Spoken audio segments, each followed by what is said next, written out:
देखिए, निफ्टी में रोज़ सेलिंग आती जा रही है और मार्केट रोज़ हर एक नया स्ट्रॉन्ग सपोर्ट तोड़ के नीचे गिरता चला जा रहा है।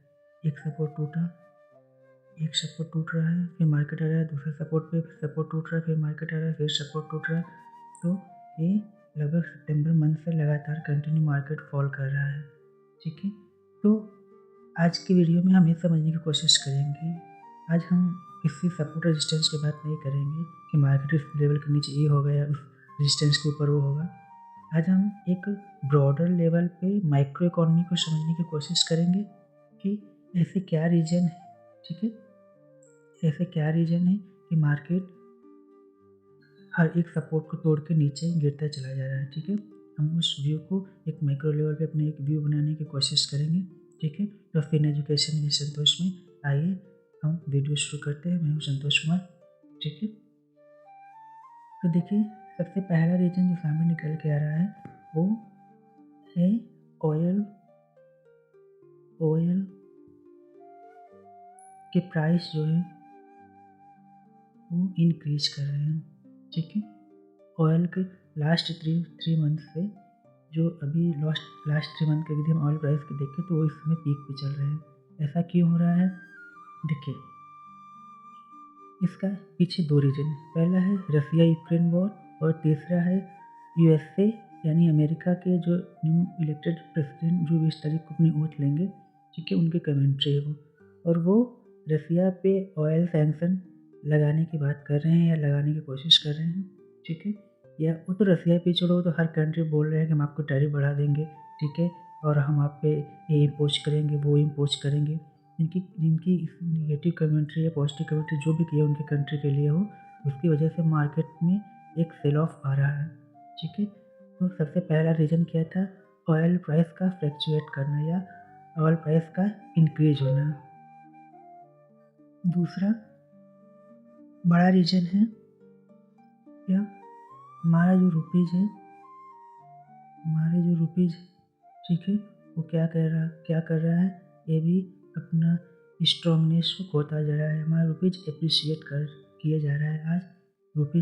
आज है 13 जनवरी 2025। आज रुपीज़ ने 23 पैसा डिप्रिशिएट किया है और ये अपने आज तक के लोएस्ट पॉइंट यानी 86.27 के स्तर पे पहुंच गया है।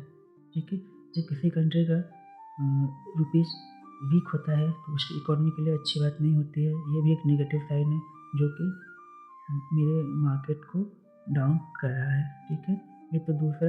और सारे पॉइंट्स जो हम डिस्कस कर रहे हैं, जो हम जिससे अपना व्यू बताने की कोशिश कर रहे हैं, वो सब मैक्रो लेवल पे है। ठीक है, और रुपीज़ का फॉल करना कंट्री के लिए अच्छी बात नहीं होती है। ठीक है, और इससे एक मंदी का संकेत भी हम अपना व्यू उस पर बना सकते हैं। ठीक है, और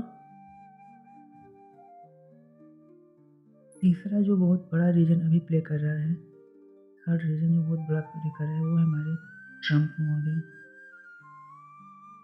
ठीक है, ट्रंप महोदय, इनकी जो भी कमेंट्री आती है, देखिए दुनिया की जितने भी स्टॉक मार्केट है सब डायरेक्टली इनडायरेक्टली लिंक्ड है किससे? यूएसए से। ठीक है, यूएसए सबका बाप है। यूएसए में यदि कुछ भी होगा तो वर्ल्ड के सारे मार्केट पे इसका प्रभाव पड़ेगा। ठीक है, कोई भी इससे बचा नहीं रहेगा। तो हमारे जो ट्रंप महोदय हैं, इनकी अनसर्टेनिटी व्यू, कभी ये कुछ बोलते हैं, कभी ये कुछ कहते हैं, कभी ये इम्पोज करते हैं, कभी ये बैन करते हैं, कभी बोलते हैं हम चाइना में करेंगे, कभी। तो इनकी जो ये अनसर्टेनिटी है, ये मार्केट में एक नेगेटिव सेंटिमेंट क्रिएट करती है। ठीक है, और इससे मार्केट क्या होते हैं, मार्केट इनको सीरियसली ले लेते हैं। मार्केट हमारा न्यूज़ बेस होता है, जैसे न्यूज़ होती है तुरंत उसका रिएक्शन मार्केट पर पड़ता है। यदि किसी कंट्री पे इम्पोज करने की बात करते हैं तो वो मार्केट के लिए नेगेटिव है। ये सैंक्शन की बात करेंगे तो वो मार्केट के लिए नेगेटिव है। ठीक है, तो मार्केट में जो अभी इन्होंने एक अनसर्टेनिटी क्रिएट की है, उसका प्रभाव हमारे शेयर मार्केट पे देखने को पड़ रहा है। ठीक है, इसके बाद चौथा जो रीज़न है वो है एफपीआई का सेल ऑफ। एफपीआई मतलब फॉरेन पोर्टफोलियो इन्वेस्टर जो हैं वो अपने माल को इंडिया से बाहर शिफ्ट कर रहे हैं। क्यों? देखिए, कोई भी एफपीआई होगा वो क्या चाहेगा? रिटर्न चाहेगा। कोई भी इन्वेस्टर होगा वो क्या चाहेगा? वो रिटर्न ऑन रिस्क चाहेगा। ठीक है, कि वहाँ पे हम जितना रिटर्न हमको जनरेट हो रहा है उसके अकॉर्डिंग कितना रिस्क है। ठीक है, तो ऐसे शेयर मार्केट चलता है रिस्क अपॉन रिटर्न पे। तो यूएसए का इंटरेस्ट रेट कम है, राइट, और जब इंटरेस्ट रेट कम होता है तो बॉन्ड की प्राइसेस बढ़ते हैं। ठीक है, बॉन्ड का यील्ड होता है, बॉन्ड की जो वैल्यू होती है वो बढ़ती है। तो इंडिया में हाई इंटरेस्ट है। ठीक है, हमारा लगभग 6.5 पे चल रहा है। ठीक है, इंटरेस्ट रेट आरबीआई का। तो जो हमारे यहाँ प्राइस क्या होंगे, इंटरेस्ट रेट हाई होंगे तो हमारे बॉन्ड की वैल्यू क्या होगी? कम होगी, राइट। तो लोग यहाँ से अपने पैसे को विड्रॉ कर रहे हैं और कहीं सेफर जगह शिफ्ट हो रहे हैं। अब कहाँ तो किसी को नहीं पता है, शायद इंडिया से बेटर कंट्री कोई हो, और इंडिया एक इमर्जिंग कंट्री है जो कि एक ओवर वैल्यूड है। तो अकॉर्डिंग टू द एफपीआई, ठीक है, तो किसी और इमर्जिंग कंट्री में जैसे मैक्सिको वगैरह या ब्राज़ील वगैरह जो कि अभी अंडर वैल्यूड इमर्जिंग कंट्री, वहाँ पे हो सकता है शिफ्ट कर रही हूँ, उनको वहाँ पे अधिक अपॉर्चुनिटी दिख रही हूँ। तो इनको जहाँ पे अपॉर्चुनिटी अच्छी दिखेगी वो वहाँ पे शिफ्ट होगी। तो इनके अकॉर्डिंग इंडिया शायद अभी बेटर कंट्री नहीं है, क्योंकि अभी देखिए ना, इस महीने में आज 13 तारीख है, मतलब 10 दिन में लगभग 21 10 दिन में लगभग 21,000 करोड़ का सेल ऑफ आया है। एफपीआई ने 21,000 करोड़ को ये अपनी सेलिंग की है इंडियन इकोनॉमी से। ठीक है, तो ये भी एक नेगेटिव सेंटीमेंट है कि जब एफपीआई लगातार बेचते रहेंगे तो ये हमारी इकोनॉमी के लिए अच्छी बात, हमारे मार्केट के लिए अच्छी बात नहीं है। ठीक है, इसके बाद जो पाँचवां और सबसे इम्पोर्टेंट पॉइंट है, जो हमारे इंटरनल फैक्टर है, वो है बजट। देखिए, क्वार्टरली 3 का रिजल्ट आया या आ रहा है। ठीक है, इस क्वार्टरली 3 में टीसीएस की सबसे अच्छी कंपनी ने रिजल्ट दिया, टीसीएस, जिसकी ग्रोथ रेट या तो आप नील कहिए या तो आप नेगेटिव कहिए। ठीक है, नील कहिए या नेगेटिव, ये कोई ग्रोथ नहीं है। ठीक है, जो हमारी आईटी कंपनी की जिससे हमको उम्मीद थी वो नेगेटिव कर रही है, तो हम अन्य रिजल्ट्स के बारे में क्या सोच सकते हैं? तो ये एक नेगेटिव इम्पैक्ट दे रहा है। और बजट को लेके हमारे जो इन्वेस्टर्स है, हमारा जो एनालिसिस है, उनका व्यू है कि शायद अभी Q3 में हमको ग्रोथ ना दिखे। हम यदि कुछ उम्मीद कर सकते हैं वो Q4 से। इसका मतलब कि अभी जो करंट टाइम चल रहा है इसमें हमको ग्रोथ नज़र नहीं आ रही है। तो जब ग्रोथ नज़र नहीं आएगी तो मार्केट क्या होगा? डाउन साइड में जाएगा। ठीक है, और यदि बजट में कुछ हुआ तभी हमको एक उम्मीद मिलेगी, एक बूस्ट मिलेगा इकोनॉमी को।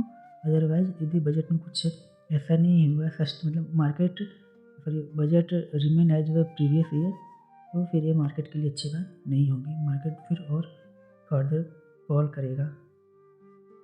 और इसके बाद Q3 का रिजल्ट, जो कि उम्मीद से शायद उतना अच्छी नहीं आ रही है। ठीक है, ये भी एक इम्पोर्टेंट फैक्टर है। ठीक है, ये रिजल्ट में हमको उतना ग्रोथ देखने को ना मिले, या मार्केट इसको एंटिसिपेट कर चुका है, जिसकी वजह से मार्केट फॉल कर रहा है। ठीक है, और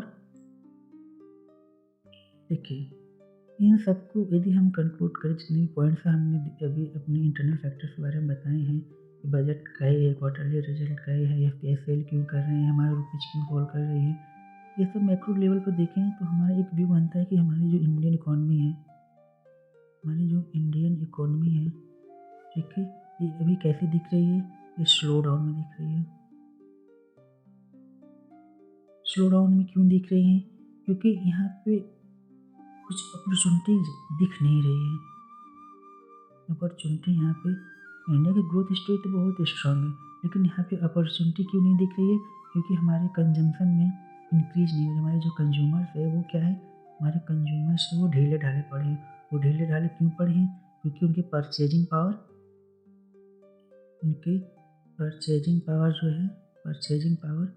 वो क्या है, वो या तो नेगेटिव बोलिए, नेगेटिव मतलब वो उतना ही कर रहे हैं जितनी कि उनकी ज़रूरत पूरी हो सके, शायद जब तक उनकी परचेजिंग पावर नहीं बढ़ेगी वो परचेज नहीं करेंगे और इकॉनमी को बूस्ट नहीं मिलेगी। उनकी परचेजिंग पावर कम क्यों है? क्योंकि यहाँ पे जो वेजेज होते हैं, वेजेज के रेट्स बहुत कम होते हैं। मतलब आप सोचिए ना, हमारी पर कैपिटा इनकम कितनी है? लगभग $2000 के आसपास है, ठीक है। वहीं पे आप किसी डेवलप्ड कंट्री देख लीजिए तो वहाँ पे पर कैपिटा डॉलर बहुत अधिक होता है। जैसे चाइना के लगभग 15-16 हज़ार 18 हज़ार के आसपास है। USA के देख लीजिए तो लगभग और अधिक, उसका डेटा तो मुझे नहीं पता है, लेकिन वहाँ पे और अधिक उसका पर कैपिटा इनकम है। तो हमारे यहाँ पर कैपिटा इनकम बहुत कम है। पर कैपिटा इनकम जब तक इंक्रीज नहीं होगा, ये जो $2000 है हमारा, ये जब तक इंक्रीज नहीं होगा तब तक हमारी इकॉनमी में एक रिवाइवल आना थोड़ा मुश्किल है, ठीक है। तो गवर्नमेंट को कुछ ऐसे इनिशिएटिव करने चाहिए जिससे कि हमारा जो कंज्यूमर सेक्टर है, ठीक है, हमारे जो कंज्यूमर्स हैं उनके हाथ में क्या है? पैसे आए।